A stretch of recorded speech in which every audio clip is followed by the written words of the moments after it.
Hello, ladies and gentlemen. You are watching and listening to another special edition of Sipping Off the Cuff on Tequila Aficionado Media. All of our channels and networks. I'm Mike Morales. You're not. That gentleman over there is. Bryce Taylor, And Austin, Texas. he's in Austin. I'm in Southern California, the armpit of the San Gabriel Valley. We're actually flipped over this tequila. It's one that Bryce made me aware of, and I'm so glad he did. It's called Pedro Furtivo, and apparently the master distiller, his name is Peter Kiley. As you can see, I've had some spillage. Again, and I discussed this with Bryce at the beginning of the Blanco review. It so reminds me a lot it's got that Fortaleza vibe going for it. And I Mm. think it's the bottle and the shoulders, the way it looks, and kind of the raised labeling. I think it's agave paper. It feels like it. It's very tactile. Yeah, yeah. There's a Uh, good, nice feel to it. Yeah, yeah, and it's got that a great script and color. artwork, auto shape It's an has that easy Fortaleza pour. feel. Which, yeah, It's an easy pour. We're going to use the Chisholm Trail Jarritos. Ooh, and I got bubbles, lingering bubbles. And he's going to use the Tequila Aficionado branded Mhm. Jarritos. Uh, I have Ooh. I have branded versions of for clients of mine, and because I just Mhm. got mine today. And just word of warning, wash your glassware before you use it. There's always a little bit of a film there. I found out the hard way. I ordered some Glencairns, and when they came in from Amazon, I figured, oh, great, I just get to use them right now. And the tequila, it just makes the tequila look bad. It doesn't, the Well, liquid doesn't react yeah, the it's right coming out way. like it's an industrial product at that point. It's the warehouse, and they're not rinsing them before they send them to you. No, of So course not. It's not like these tequila bottles where they rinse them with tequila before they fill them with tequila. They don't do that. yeah, Because yeah, that would be a yeah, waste of tequila. So yeah, what do we know about the age? How long has this been aged? Oh, look at the legs and tears on this thing. Oh my God. yeah. They're So beautiful. this is American white oak. So I'm assuming ex bourbon. But typically, when you get, American white oak and a repo, it's typically a bourbon barrel. Um, because I do know for their añejo and researching that, um, you know, a little tease for that, they use two different barrels and they reference the American white oak is bourbon barrel. So Oh, I okay, would good. assume, I would assume that the repo is going to be the same. Well, it's got a pale gold color. I mean, it's bright actually. Yeah. And I think that's the other reason why it kind of reminded me a little bit of Fortaleza because it's got that same kind of color thing going on for it, plus the labeling. I believe Fortaleza, the bottles are recycled glass, if I'm not mistaken. This one doesn't look recycled to me, but I could be wrong. I believe so. Yeah, I didn't see anything in there. And it's pretty clean. So I'm thinking fresh glass, Yeah, that's kind of what I'm thinking too. but yeah, I mean, good color for, overly dark. It is 6 months aged. That's like the perfect color right here for that. Yeah, yeah, I agree. I mean, excellent clarity. I mean, it's Yes. not a And the legs and tears are great. gorgeous. They Yeah, are they are really pretty. They're actually better looking now that they've got a little bit of color on them than the Blanco. Although the Blanco, when I thought I was the only one that actually used that descriptor. When we had our first pass of the Blanco and we let it sit on our palates, it was Bryce said it. He said it first. He goes, "It's chewy, man." It's like, yes, that's right. It's chewy. It's just really yeah, substantial. It's got a good structure to it, on the mouthfeel. And so I'm kind of looking yeah. forward Nice to viscosity. what this is going to taste like and feel like. Oh, hello. Yeah, I mean, there's some impact there. The Blanco had plenty of alcohol, and this one does too. This one you want that, okay? It's actually Yeah, more. And I've been through some of the bottle there, and I'm still getting that really good alcohol punch that I look for. Some brands don't have it. They tone that down, Mm. but I like a good little alcohol punch because it the alcohol, what it does is the molecules bring up the other elements. It presents the other elements. It's there. It's necessary. You need to have it. Yeah. So that might mean, and I didn't see this, so I don't know for sure, but maybe it was like not chill filtered, you know? So maybe it just went through a very light filtration. And so you still have a lot of those good alcohols in there. And, you know, it's Well, a 40, 80 proof, but yes. Uh, Bryce mentioned on the first pass, and I mean, you smell the minerality. There was earthiness going on. I mean, it really was, and the well water. So it was pretty deep. It was almost like something out of El Pandillo when you think about it, or something out of the Tequila yeah, Valley, the Matitan area. yeah, yeah, it is valley, a guy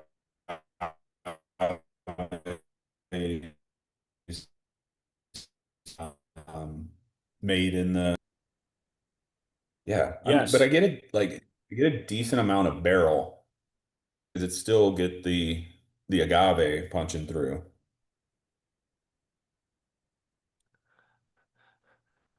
Yeah, there's a definite, and you're right. I think you're right. This smells more like bourbon than it does whiskey for me. Yeah, So, I mean, it's bourbon whiskey, but bourbon and Tennessee both. whiskey are two Yeah, different things. Yeah. right. Yeah. So yeah, I some of don't, those barrel spices, a little bit of fruit, like a red, like a that's what I was ripe. going to ask you. Are you getting any kind of fruit on this thing? Because Yeah, I'm not getting any of the Blanco had a little bit of not a lot, but had some citrus to it at the very beginning, and then it just kind of mellowed out and got really beefy. yeah, and I think this citrus turned a little fruity, but yeah, I don't know, plum or Could be. not quite Yeah, cherry. yeah. Yeah, yeah, kind of one of those Maybe plum. red fruit. My wife makes fun of me when I say stone Yeah, stone fruit, fruit. but It's like a plum or all that is yeah. fruit with a pit. Yeah, yeah. Oh, Yeah, so good. Like there is a whiskey, like you get the agave, but there's a little bit of whiskey influence, and then that ripe red fruit. Yeah, well, let's dive in. Let's see what it tastes like. See how chewy it is. Here we go. yeah, yeah,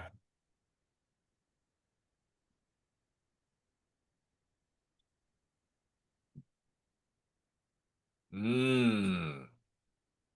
Mmm. Mmm. Mmm. Mmm. Mmm. This hurts that I spit it out. yeah, I got butter. I got mm, butter, something really buttery, man. That yeah, that was gorgeous. That was just beautiful. yeah. You get the buttery. It still had good viscosity, um, and then the sweetness to me of baked agave. So like the on the nose, it was more kind of like going towards the fruit side, Yeah. but the sweetness for me on the palate is baked agave. Yeah, the whole flavor profile takes over as soon as it goes in. Mm. You get more of the spiciness, I think, from the barrel. You're getting the pepper turned into like a little bit of a hot cinnamon, you know? Yeah, which for American oak, I get that. You know, like French oak to me is more of a different type of sweetness, you know, more like, you know, brown sugar, more rounded and refined. And American oak for me is more of that cinnamon, baking spice, kind Yes. of like grainy spices, I guess I Grainy think. spot. Yeah, yeah. Um, man, all of a sudden I just want to pair this with a pumpkin pie or something. I mean, this is really a parable for me, a parable reposado. Uh, And I mean it's got a bold flavor profile, but it's deeper. It's not so much like in your face as much as it really sticks to your it's it's chewy and it sticks to your bones, it sticks to your palate mm. really well. Yeah, and even though there are like some whiskey influences, it's not overly whiskey. Like you're still drinking a tequila. Oh yeah, It's yeah, yeah. it's just there's some correlation there. No, I would like reduce this down and incorporate it into a peach cobbler somehow. Ooh. As, as a southern man. See, fall is coming up. We're Mhm. filming this at the middle of August. By the time you see it, it could be, I don't know, September 16th. It could be Mexican Yeah. Independence Day when you see this. But yeah, we're especially if you're in a hot area like we are, you're always looking for it's almost fall. I think Yeah. Disneyland just put out all their pumpkins and stuff and I saw that the other day online. It's like, we start celebrating Halloween, way into August because Yeah. yeah, it's like we bypass September. Yeah. Yeah. Well, I've lived in Texas, for 8 years, and uh, there's a certain point of the heat where you just have had enough, and you can't wait for the Mhm. fall because everything dries up. The heat is still there, but the humidity's gone, and so it's very much more enjoyable Yeah. than it is when you're. Yeah. I don't mind the it's a humidity. It's the Yeah, humidity. yeah. This this is a Okay, good reposado. I now I'm find getting reposado. I'm getting leather. I'm getting some leather on this thing. Hmm. I do as I go back in, it gets a little more tannic on the palate. Yeah. This is delightful, man. I'm gonna Yeah. go in for my second pass. I've got to see Yeah. what kind of finish we get here. Yeah. I find reposado the hardest kind of category to do well because of that tight window. Um, you know, it's 6 month is a good area for it. Yeah, I think they nailed it. Hmm. It still has a little bit of that Blanco character, but it stands alone. Like, sometimes like a 2 month or 3 month repo isn't quite that distinguishable from the Blanco, or at least enough for me. But this, And we've this one, had a couple of those. You and I have done a couple of those yeah, where it's not always bad, but it's. it could have used maybe a couple more months in Yeah, the barrel. I'm guessing that's probably a preference thing, but I think it's a solid repo. Yeah. That is really tasty. And you know what carries it? You know what pulls it off is the Blanco, the depth and the depth of the Blanco. And I think Bryce mentioned that the plants usually average about 6 to 7 years in the ground, which is these days is unheard of. You're lucky if you get something in 4 or 5 years, you Yeah, I know. mean they're state grown agave, so they have more control. So that's good. Maybe the cost is a little better just because it's their own. They're not you know paying a premium because it's not their own agave. So yeah, I mean, and I know we touched on it with the Blanco, but yeah, it's stone brick oven, roller mill. They ferment in stainless steel, but they distill twice in copper pot stills, deep well water. And it's that Yeah. valley well water, which I love that minerality. Yeah, the minerality, you can't beat Oil. that, man. Yeah. You can't beat it. Didn't you mention too that Mr. Kiley is like a brewer, and so that the yeast is proprietary, correct? Proprietary yeast. I don't know more about it other than that, but I know he's a brew master for beer, and then I know he's involved in wine. It says he has the WSET too, and then I saw something else that said like sommelier. So I don't know if he's a sommelier or he was just in hospitality and in the wine industry. Well, you're a sommelier. Once you take WSET, two is about Yeah. average. I think a lot of the folks that I'm hooked up with on LinkedIn, will have that WSET2 certification. Um, I will say that you put up a photo today on your social media of Cachasol, Mhm. and we did the review on Cachasol. It hasn't aired yet, I don't think, but that also is done with a particular proprietary yeast that's for Mhm. IPAs. So it's a Yeah. beer yeast and it's an kind of a crazy experimental thing. And of course, Jaime Villalobos is the guy behind that, and I just saw him at Salud Amigos, and I love this guy. He is just crazy good at what he's doing. And Cachasol is another one of those that came across like a very, very old school, but their branding is so much different because it's got that Mm. surf kind of, mentality. And I think the distillery itself is a Raicilla distillery, but they Yeah, only sell a the Raicilla brand there. has one in Puerto Vallarta. Yeah. Yeah. But anyway, the I guess experimenting with yeast, especially with beer and IPA, is becoming a thing because it used to be in the past. Remember, I don't know how many anything coming out of Gnome 1414 would use a champagne yeast, I mean, right? yeah. Which is a wine yeast basically. Right. But this beer yeast stuff, I'm a big fan of that because it really adds a different facet to the flavor profiles. It's very exciting, Yeah. because there is a difference. Oh yeah. It's a bit gamier than your champagne yeast, which is a little bit more elegant, a little bit more refined. And the beer stuff that they're doing now with it is I'm totally I'm totally for that. This is, Yeah. again, here we go. Let's just call it what it is. Mm. Random Promise nominee. Agree. 100%. Um, so what's our price point on this thing? It is $48, which Oh is man. great. There's a lot of quality Blancos you're getting either at that 48 to 52, or even some of them are like 60s now. So this Yeah. is a 6 month aged repo, ex-bourbon most likely, but American white oak, sub 50. Now I'm getting that sweetness that I got on the Blanco. I'm getting it again at the very top surface of this now that I've been through Mhm. my first Yeah, pass. we got some of that late sweetness. Now this is coming from the barrel. I'm not sure where it came from on the Blanco, but that was a surprise to me.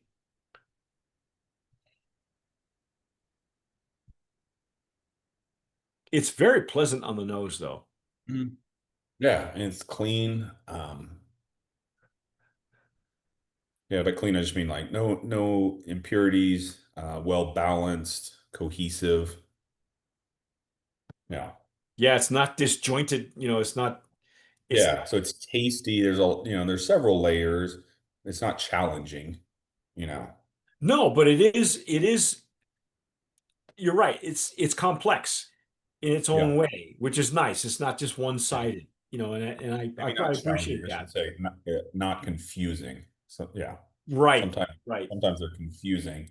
Yeah, challenging's fine, but yeah, So what would you put this in a cocktail? I would hate to put this in a cocktail, but you could. I mean, I just don't know it would what have to cocktail, really, what you would, what would you do with this in a cocktail that would not hide it? Because it's really, yeah, you want to emphasize the flavor profile and the mouthfeel on this right. tequila. Yeah, so if I did, I don't know exactly what. Definitely not a bartender. I'd reach out to them. I would think it would need to be something that was not shaken, so something straight up, like chilled, but probably like a 2 or 3 ingredient, something just chilled and kind of straight. Um, don't know what cocktail that would be, but that's kind of what I envision it. Like let this shine, you know. Yeah, I'd be afraid to put it in something like a Paloma or anything like that. Anything Yeah, fruity, it would no. just, even a margarita. I mean, you could, Yeah, but you but but can. you'd lose the charm, I in think my the citrus opinion. will kill it. Yeah. No. So there you go. See, folks, No. if you've had Pedro Furtivo, and it's got a cute little story. So the Pedro Furtivo, apparently the name of the company is Sneaky Spirits. Sneaky Pete. Yeah, Sneaky So Pete yeah, spirit. so the story is in Spanish of the stealthy fox, whose name is Pedro. And and when you read the story, and I read it, go see the Blanco review, and I read that little story. I kind of translate it. It's basically, as the fox's name is Sneaky Pete. That's basically how it translates. It's his story. Yeah. Um, I like that it's got the bubbles in it. I love the look of the bottle. I love that it really gives me that Fortaleza vibe, Mhm. and I'm glad because I think that. I think that's the look and feel that they were looking for is an easy pour. If you folks what are you doing with it? If you're putting it in a cocktail, what kind of cocktail would you put it in? Give us a recipe. Leave us a recipe down below. Give us a drink emoji. Um, Follow us on all of our social media, Instagram, Facebook, X, or Twitter. I still call it Twitter.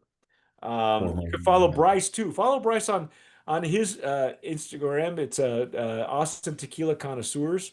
You Mhm. probably see him out and about in either in uniform or outside of it. So, um, and tell us what you're doing with it.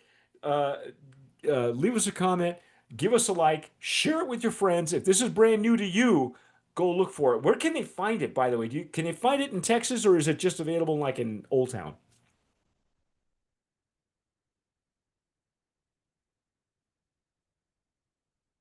So I think it's from what I saw, someone's website. So I think they ship to almost every state in the continuous US. Okay. But go to their website. Yeah. Okay. All right. Yeah. And Perfect. that's where I got the prices. The prices were based off of their website. So whoever they're partnering with. It's not a bad price though. Yeah. I gotta tell you, as there are some brands out there that are still pricing their stuff at the agave glut, the no, the agave shortage price. Yeah, And 21, 22, yeah, uh, 2021, 2022. Yeah. yeah. So you don't want to do that. This is a quality tequila. Yep. It's fun. It's got a cute little story to it, and it's really got some. Yeah. Uh, Keep It'll an look eye good on out. the shelf. I mean, yeah. It's cute. Yeah. It's got a great story, great branding. Um, uh, I'd love to talk to Mr. Kiley, maybe one day soon on our open bar. Um, but Oh, anyway, yeah. that's our take on Pedro Furtivo Reposado. We have one more to go. The Añejo. Stick with us. I'm Mike Morales here in Southern California. That guy out there is. Bryce Taylor in Austin, Texas. You've been watching and listening to another edition of Sipping Off the Cuff on Tequila Aficionado Media. All of our channels and networks. Please subscribe, hit the notification bell, go visit us on our website, and whatever you do, tomar sabiamente. Sip wisely.